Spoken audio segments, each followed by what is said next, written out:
Welcome back, welcome back, welcome back to Generation X Nation. Once again, thank you to each and every person who watch my videos, who like my videos, who leave a comment. Please continue to do so. I need more comments and more likes. I do need to reply to people. I love replying back to people. I have been putting out a lot more shorts because I just haven't had time to record videos. And I didn't see a lot of stuff that was very interesting to me. It's kind of the same old. And a lot of people already covering it. Again, I'm new to this YouTube place and I've been going at it for about 4 or 5 months now. I need to start getting my subscribership up. So if you hear about my channel, you run across my channel, tell a friend and tell a friend and tell a friend. I don't do no worse than anybody else out here, believe me. And I'm starting to think there's some people out here who's sneaking up here and taking some of mine, but I'll just leave it at that. First thing I want to say is everything on my channel is alleged, in my opinion, and for entertainment purposes only. Again, alleged in my opinion and for entertainment purposes only. Um, I don't do a lot of videos on the Real Housewives of Atlanta, but I decided to do just a short clip today because this particular episode just kind of left me tickled and I thought it was very funny. I'm not going to go over each and every person's situation on this particular episode, but I will talk about a few people. But I want to get to the Brit Edie of things because that Brit. Okay, let's just go at it. Okay, first we're gonna just get Shamea out the way. Shamea is still being Shamea. She's still enjoying herself, laughing, funny, jokesy as always. I'm not sure sometimes when to take her serious and when not to take her serious, but I know that she is enjoying being on the show. I think she's overdoing it just a little bit and may want to pull back some and kind of get the limelight off her. But hey, if this her moment, she's gonna make the most of it. Shamia's around about town doing videos, doing interviews, YouTubes, radio stations. Do you, Shamia? Make the most of this time that you got on this platform, okay? I think you'll be here for a while if the platform lasts. I hear the viewership is down, but I'm not gonna wish any negativity on anybody. I don't know if it is or not. But do you, Shamia? I guess she said it's time for me to shine. I done stood in the dark for a lot of people for a long time, and they're convincing her that she has been in Portia's shadow, and now she no longer has to be. I don't think Shamia was in Portia's shadows. I think Shamia was right where she wanted to be, because apparently, if she wanted to speak up, she really had the platform to do so. So, good luck to Shamia. Again, she's still warming up on me. Now, she is the housewife. I mean, she has all the lookings and makings of a housewife, but you also got to have a certain type of personality and character that people are drawn to. It is not that we didn't like you when you was a friend of the show. It's just different. We're seeing you now from a different lens. I guess that's the best way to put it. So, Shamia, good luck. I hope your friendship lasts. But I think it was Nene or one of the other housewives in an interview that said, if you want to lose a friend, bring them on the show. You could be best friends for 10, 15, 20 years, but if you bring them on the show, that show will fragile that friendship. And I think that's what's happening with her and Portia going forward. But I think Shamia was trying to set up some type of listening party or something for her album, and she was debating whether or not to invite Portia, which I thought was odd. She should have been one of the top people on the list. But we're gonna go on with that narrative that they are not speaking and they don't like each other. Apparently, this might have been something brewing for years. It just finally came out because word on the street. I'm guess you guys have all seen and heard some of the other content creators talking about the relationship between Shamia's mother and Portia's mother. And apparently, Shamia's mother did something pretty, I guess, as we would say, not so friendly to Portia's mother concerning their daycare business. I don't want to get too involved in that because that happened a long time ago and that is their business. And I don't like digging up a lot of dirt on people. The past is the past. And apparently they have resolved it. They're not friends and they both move in different circles, but they each have a mutual understanding of what happened back then. Uh, Moving on to Charles and Angela. Charles and Angela. And let me just say this. Angela Oakley and Charles Oakley are, in my opinion, the new up and coming kings and queens of Real Housewives of Atlanta for now. That's not pushing anybody else back. All I'm saying is them two right there. I don't know, just something about when the camera goes on them and they have their conversations. I find it very funny. I find them very interesting to watch and to see how they move. So I like them. And Angela is doing her thing. I don't know if everything is about timing. People said Angela was supposed to have been on the show a long time ago, and it just never happened for her. But I believe you are put in places and positions at the right time. And Angela, you literally are in the position at the right time. We like you, Angela. I don't care what anybody else say. The way you fight for Charles and go, fight, uh, go toe to toe with anybody about your husband, I like that, because you don't let them disrespect your husband like some of the other women in the past have done to other people's relationships or husbands. So I appreciate the way you stand up for Charles. And I appreciate some of Charles' response while he tries to keep you calm and tell you, don't worry about this BS. We got stuff going on. What I do find interesting also in Angela is she doesn't have a problem admitting that she is $2 million in debt on these houses. Angela, get those houses sold. If the minimum you break even or make a few thousand or a few $1 million over, be happy with that. Because this market is going to craps. We can see that right now. And you trying to get these houses sold in some unreasonable price, you better sell them or lease them. But you better start turning a profit off those houses. Angela's mom, for whatever reason, you're holding a grudge 3 or 4 years with your son-in-law over a statement about whether the house was clean or not is ridiculous. It is ridiculous. Okay, he's still with your daughter. That means he loves her. Let that go. Let it go. Angela, I'm glad that you decided to see it in a different light. Let your family go. Let them make it on their own. And it seemed like that's what they want to do. They no longer want to be under your control. I don't know how controlling he was, but it seemed like they done with you. They're going to say, you know what? We're going to go get our own house. I don't care what it costs, but we're not dealing with this anymore. So you guys must have been on them pretty hard for them to give up free rent to go buy and own, pay for a mortgage or whatever somewhere else. I don't know what the dynamics is. Hopefully it comes out. So let's get to the meat of things so we can get this video completed. Britt Eady, I don't know how you roll. Now, according to you, Britt, you roll in these circles with the industry people. You dated Rick Ross. You done videos, blah, blah, blah. That tells me that you should know how to, put on a nice upscale event. And I am just baffled that your event is not giving upscale, at least not to me. So let's go over the process here. So according to them, everybody has to do some type of event on the show. All the housewives at some point host an event. And, that is their signature thing on there. Shamia was the first one when the show first started. She hosted the event. That was her birthday party at her estate, the manor, the castle, where her and her husband lives.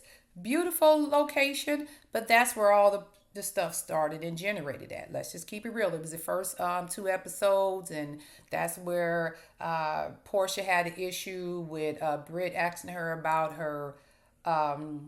I'm sorry, not Portia. Kenya had an issue with Britt about the ring. Kelly and Britt asked Portia about, did she steal somebody's husband? So all the mess started initially at Shamia's house. That was the stage, the place of the division and the dislike right there. Drew came in and they asked Drew about, was she sleeping with Dennis? So everything initiated at the first event, which was held by Shamia. Then we went on to the next event, which was the vault Angela held. In that vault, they continue on. That's when the alleged pow situation happened with Kenya.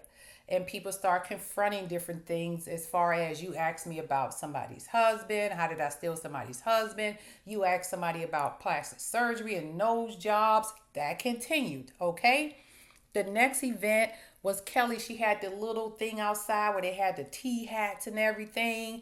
Then they continued there talking about the same stuff, okay? Then Kenya had her event. I'm sorry, I might have got it in different order, but I think Kenya event was after the vault.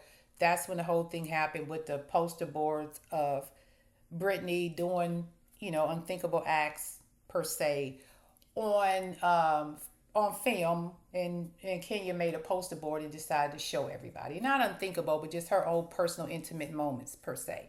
Then after that, they had the tea. They tried to resolve it. Britt was mad at everybody because they reached out to Kenya. So then Portia had the next event, and that was in Nashville, which was her birthday. And that went left because once again, Drew showed up. She wasn't invited. Angela invited her. There was some problems there. And then there were some other issues going back and forth where Angela got mad because she heard Portia say that she would do something with Charles. So that event went left. Now, mind you, you had Shamia's birthday went left. You had the vault dinner that Angela had in that vault went left. You had Kenya's opening of her salon go left. You had Kel's tea go left. Now you in Nashville with Portia's birthday. Even though they did have fun, it still ended in drama. Then we get to the mediation and the meditation thing where Portia was using them unknowingly as advertisement for her, I guess, lingerie that she was trying to launch. They didn't know they was modeling for free. Drew's the only one that figured it out. That went okay, but then that's when the drama between her and Shamia started because Shamia didn't think she was a good friend, so Shamia decided to disrupt the meditation part. Okay, so now we at the next event, and it's like, goodness gracious, y'all keep hosting events and everybody keep falling apart. Then we get to Cynthia's barbecue. I think that's what she called it. No, Bailey Q. So that was on allegedly Juneteenth. The ancestors was supposed to be making sure we having good vibes and keeping their spirits alive. She had I guess what you call it, one of those palm readers or whatever you call those psychic ladies there who was doing readings on everybody. And then that kind of went left because you start having Drew had to sit down with Angela and Portia had to sit down with Angela, and it just went back and forth. So I'm like, okay, everybody done held the event and it's just keep going bad. But, to all of their defense, every last one of the events were nice. The Cynthia Q, the Bailey Q was nice. The vault was beautiful. Of course, Portia's events were beautiful. Kelly's little tea was cute. Shamia event was off the chain. And, everybody had a beautiful event. And then here comes Britt. Now, I don't know if Britt playing with real money or fake money. But what I do know is the other people's event, I don't know if they come out of their pocket. I don't know if Bravo pays for it. I don't know the ins and out. But baby, if you have an event and you don't even have enough food to feed the people, why are you bothering? Okay? And then you have it at a golf course, country club type environment that you know is pricey. And then you invite the public. If you couldn't afford all those people to feed all those people, or if it was more of what do you call it? You buy your own dinner or whatever, you should have let the people know, hey, you have to pay for your own meals. Or it's $25 a plate or $50 a plate or $60, whatever the case is. Them people came in here expecting free food. And you're going to sit there and eat in front of a room full of people who don't have nothing in front of them, not even breadsticks? That was so disrespectful. You should have just made it a cocktail hour with finger food. You're sitting down there with salmon and all these fancy 3-course meals, a side salad, salmon, a dessert. They got drinks. You could have took all of that money and had some finger foods. Little small sandwiches, I don't know, some hot wings, some fruit, little shrimp. You could have did that. That way everybody could have just ate some finger food and had some cocktails. And then whatever else they wanted out of that, they could have ordered on their own. Those people sitting there looking at you sideways. But this was your event. Okay? So then the event didn't match the place. You had an event for some bare naked body shapewear at a golf course? A country club? Now, my vision would have been, okay, if this is the venue I'm going to use, I'm not going to have these people out here in high heel shoes putting golf. You're tearing up the turf. Everybody knows you don't do that. So I'm like, Britt Edie, are you really part of this upper echelon group you claim you was? Because you dated Rick Ross and celebrities and I've been there. Are you really up there? Because anybody who's in that circle would know we don't walk on golf course with heels on. That's number one. We already know that. because you're tearing up the turf. That turf is very expensive to maintain and keep. Okay? Secondly, why would I have an event for bare naked or whatever you call it, body shapers at a golf course, at a country club? I could have got an event space. Now, if you want to have it there, maybe you knew somebody that gave you a deal. The way you should have had it was you should have had a small runway there. Okay? You should have had a couple of mannequins or some models walking around in your shapewear of all different shapes and sizes and possibly color. And then you could have had them come and model your shapewear maybe in different types of clothing, whether they had on jeans or a dress or a suit, and then some of them with just a shapewear on itself. You could have had the finger food set up and just a little cocktail bar where you had maybe 2-3 signature cocktails set up and just gave it to them for free. If they wanted anything outside of that, they would have to go to the regular cash bar. And maybe that would have looked okay inside the venue. Nobody needed to go to the golf course. There was no reason to go out there if you wasn't dressed for that particular type of occasion. That made no sense whatsoever. But if you wanted that venue, you shouldn't have had sit down tables. And she like, oh, well, my event planner, you must didn't pay your event planner enough money, because one, she wasn't even there on time. Okay. Two, she put tables down where people sitting at tables think they're going to eat. That's why you should have had the little stand up, areas where they could just sit their drinks down, maybe a few little chairs outside for them to sit in. But if you wanted to serve your people because you only paid for their food, then those people should have came about 2 hours prior to the event.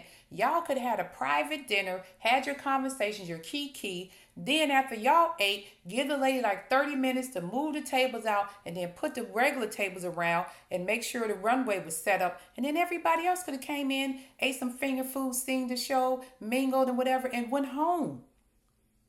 That was the way you had that set up at that country club. It was ridiculous. If you was going to do that, you should have had an event space, some tables, some cocktails, some finger food, somebody walking around with some finger food, people wearing your shapewear, a real 20-30 minute runway of your product, a modeling show, whatever, you people walking down, modeling it, and called it a day, and networked and called it a day. That gave your event, Britt Edie, gave such general dollar, family dollar, basic, low budget, generic event that I've ever seen on any Housewives show.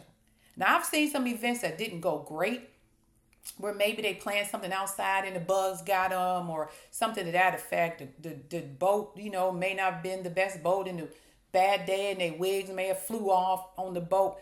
But never have I seen something so freaking low budget as an event of a housewife than I did when I watched you and those people sit at that golf club the way y'all did, eating that food in front of those people and not offering them some freaking breadsticks and some butter or something.